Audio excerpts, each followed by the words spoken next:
means, this is in the case of diphtheria. It catalyzes the addition of ADP to elongation factor 2. Ang haba, pero ang ginagawa lang yan, si elongation factor 2 is necessary sa translation process.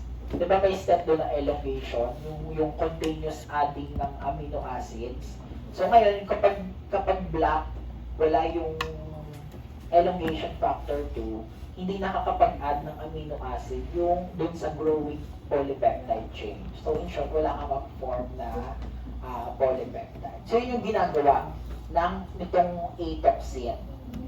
Because of this atoxin, yung elongation factor 2, normally dapat walang ADP, ina-add niya. Ina-add yung ADP kay elongation factor 2, which then blocks the elongation process or elongation step ng translation. So, ang nangyayari doon, dahil walang amino acid na nasisynthesize, ayan na. Diba, pag diphtheria, diarrhea, ang usually na sakit. And ito, yung toxin na yan, ang interesting dyan sa mga Corynebacterium diphtheriae, initially, wala naman sila talagang yung toxin na yan. Hindi nila kaya mag-produce ng toxin na yan. Tsaka lang sila nagkakaroon ng virulence factor na yan pag ma-infect sila ng bacteriophage. Naalala nyo yung lysogenic conversion? Ano nangyari sa lysogenic conversion? Diba? Pag na-infect ng bacteriophage yung isang bacteria, nagkakaroon siya ng another property, which in the case of diphtheria, yung production ng diphtheria toxin. Diba? So may mga strains ng diphtheria na hindi nakakapag-produce ng toxin, may mga strains na nakakapag-produce. Sila yung mga na-infect ng bacteriophage. So kumbaga yung infected strain ng diphtheria, yun lang yung nagpo-produce ng toxin. Yung pathogenic strain ng diphtheria is yung kayang, kasi yun yung virulence factor niya. So nakita nyo class, diba may dalawang strain, yung isa is virulent kasi may virulent factor siya. Ang virulent factor na is yung production ng toxin. Another example of AB toxin is yung botulinum toxin. So again, ginagamit yung B subunit to deliver yung A subunit.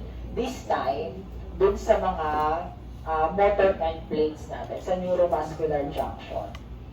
Familiar kayo sa Botox, di ba? Anong ginagawa ng Botox? Filler. Tinitigas yung muscles. Oo, di ba? Di ba, nawawala yung wrinkles, hindi mo magagala yung mukha mo kasi paralyzed yung muscle. So, under normal circumstances, in neuromuscular junction natin, di ba ito yung neurons? Yes. Yung neurons natin, nagre-release ng acetylcholine para mag-contract yung muscles natin.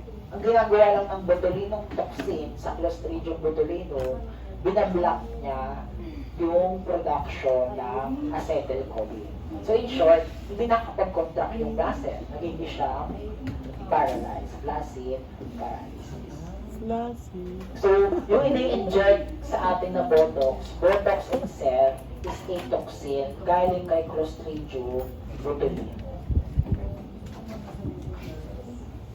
Nakuha po? Yes. Sige, pahinga muna tayo. Kaya ba? Yes. Kaya